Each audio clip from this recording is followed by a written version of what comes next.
Hey everybody, welcome back to my channel. For this tutorial, we're doing this geometric kind of backwards design. In this video, I'm going to show you how to make gold rice paper fans, how to paint the bottom texture gold, and how to make this kind of inverted geometric pattern on the front. But first, we need to color our wafer paper. I'm just using 0 grade wafer paper. Any wafer paper will do, any brand. And I'm just using some parchment paper and I'm folding it in, just sections big enough to be bigger than the actual pieces of wafer paper. And I have enough that I'm going to layer them up. First of all, this is my wafer paper here, and I am just airbrushing it with yellow. To get the gold, you'll get a shinier, brighter yellow or gold if you have a gold or yellow or even a brown background or a tan background to your gold before you do the airbrushing of the gold. And to make the gold, I'm just using gold luster dust mixed with Everclear to a very thin consistency. It has to be thin enough to get through the airbrush without clogging it up too much. Clogging does happen sometimes, but you just clean it up and then start over again when that happens. Now I know that the wafer paper is warping a little bit. It's kind of not bubbling up, but I guess warping a little bit. And that's why I have the pieces of parchment, because I can lay them on top of each other like that. And as they dry, they will dry flat. So there's a little helpful hint on how to color your wafer paper with airbrush and also not have it change its shape too much. Just put layers of parchment paper in between them. And then I put just the piece of foam on top. You could do anything on top. I didn't want it to be something so heavy that it wouldn't dry. So that's why I used that big piece of foam. And I just set them to the side to dry. And in the meantime, I cut another piece of parchment paper. And I'm just using my square cutters to make just this abstract geometrical pattern. Just kind of like they're kind of stacked on top of each other was what I was going for. And I couldn't find exactly what I wanted online for as a template. So I just made my own. And it was really that easy. And then you just cut it out. I'm using the X-Acto knife for the small pieces on the inside. And then I think I used a combination of the X-Acto knife and maybe some scissors for the outside. Yep. See, I'm going in with my scissors. My X-Acto knife blade, I have not had good luck with my X-Acto knife blades. Even when they're new, they have like the tip is bent. I'm just having lots of problems. So there is our template. And now I'm going to go ahead and get the fondant ready to cover the cake. The cake is already filled and crumb coated. This is one of my Franken cakes. Not my term, but I love it. What that is are just cakes that I have used many times. And I just kind of strip them down and start over just to show you the decorating part of it. You don't need to see me layering it up every time. I've done that lots of times. So yeah, I don't have to do that every time. That's just taking time off of the actual showing you how I decorate it part. So that's why the bottom of the board is stained a little, because these have been used and abused, and it's fine. They're kept in the refrigerator. Nobody's eating them. So I just am using the panel method, as I do most of the time. I had measured the height and the width of each of these tiers, and I rolled it out, the fondant out, so that it was long enough that I could cut it down to the size of the cake, adding about a half an inch to an inch more to each measurement so that you have enough fondant. It's easier to cut off extra than it is to try to get it to stretch. This one, I cut it close there. Pun, I guess intended. Yeah, I should have added a little bit more to it, but that's okay. Then I'm just smoothing it down with my fondant smoothers, making sure I have that crisp corner. Especially with a design that has squares as a geometric pattern, you want to make sure that you got those crisp corners. And each tier had been put in the refrigerator for about 15 minutes so that the fondant could harden enough that I could cut it off without it tearing and stretching. And did the same with the top. Just cut off the extra, turn it upside down, put them back in the refrigerator while I was working on the fans. So you can see these dried fairly flat. And I just am cutting these into strips, varying sizes of strips. There's a lot of the fans that I don't show you how I'm doing it because it's the same technique for all of them.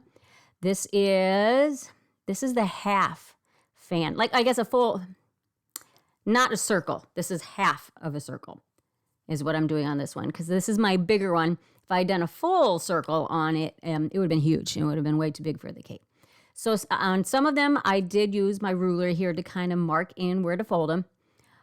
They are a little bit fragile, just a little bit. So you want to be careful when you're folding them and make sure that your pieces that you're not working with are kept airtight at this point, because you don't want them cracking to the point where you can't use them. And if you do right there, I have a crack. No, coming up, I have a spot that there's a crack. And I'm just using wafer paper glue to glue these together. It's just wafer paper melted in water in the microwave. Just as simple as that to make your wafer paper glue. So if you do get a rip that you can't hide, just use your brush and brush a little bit of that wafer paper glue right where it's torn and just hold it together until it grabs, because wafer paper is going to stick to wafer paper really easily. And you can see that I had stacked the top tier on the bottom one. Typically there would be straws and towels involved, but trust me, this cake does not need any. It is dry enough. But what you would typically do is cut, I would say 4 to 5 dowels, the height of that lower tier, get them all the same size, insert them into your bottom cake, and use a little buttercream to get your top tier to stick. I'm just using a chocolate mold. This is like a chocolate bar mold. It's a crackle one to make my gold textured bottom that I have wrapped around it. And since this is not long enough to make one continuous strip, what I'm doing there is I'm trying to match them up as best I can so that they look a little bit more fluid one into the other. It was successful enough, but I would prefer obviously to have one continuous piece, but we make do with what we have. And I just put a little bit of shortening on the fondant to get these pieces to stick. You could use water if you want to. I just prefer shortening because you're not as committed as you are with water. You can remove it easier and replace it if you need to. I like to have that little safety net. Sorry, the camera's going out of angle there, or out of focus there. My normal monitor that I have that enlarges the picture so I can see if I'm in focus broke. So I didn't know that happened. And to do the airbrushing on this, I just use more shortening on the cake and use the parchment paper to kind of keep the overspray of the airbrush color from getting everywhere. It did get on there a little bit, but I just used a Q-tip dampened in Everclear to remove it. It's really that easy. And that's just shortening, a little extra shortening you saw there. And I just rubbed that in. And I just make sure you clean the board because there is going to be some overspray. There's really no way to avoid that. You can cover your board if you want to, but these acrylic discs I find are just really easy to clean off with just a dampened towel, really. Now I'm adding shortening to the back of my geometric pattern. This ended up being a little bit taller or longer than I needed, so I did have to do a little bit of cut and paste here. And you'll see that in a second. I was trying to figure out, am I going to wrap it around the edge? No, I'm not going to wrap it around the edge because it's not going to lay right. And you're going to get overspray where the template is not actually attached to the fondant on that top edge. So I just cut off that extra piece and any extra bits that don't make sense. And then I'm just attached it to the bottom of that top tier. And it worked out great. And this is the same airbrush color, and I'm just using a toothbrush. It's a splatter effect is what this is essentially, but I wanted it to be really fine base color and then go back in with a bigger brush right here and do more of a splatter, like bigger splatter, because I wanted to be able to definitely see the pattern underneath. That's why I went with the kind of more of the misted on the bottom with that toothbrush, and you can see you got really crisp edges. I am in love with how this turned out. I'm sure I will do this again. Now I'm just attaching, that was the big circle one, and I wanted it to wrap around the edge. So I cut off a quarter of it. And I'm attaching these with just a little bit of buttercream. You can use piping gel too. On some of them, the ones on the sides, I ended up using more of the piping gel than the buttercream, just because it's a stronger of a hold. And it's not going to warp your wafer paper.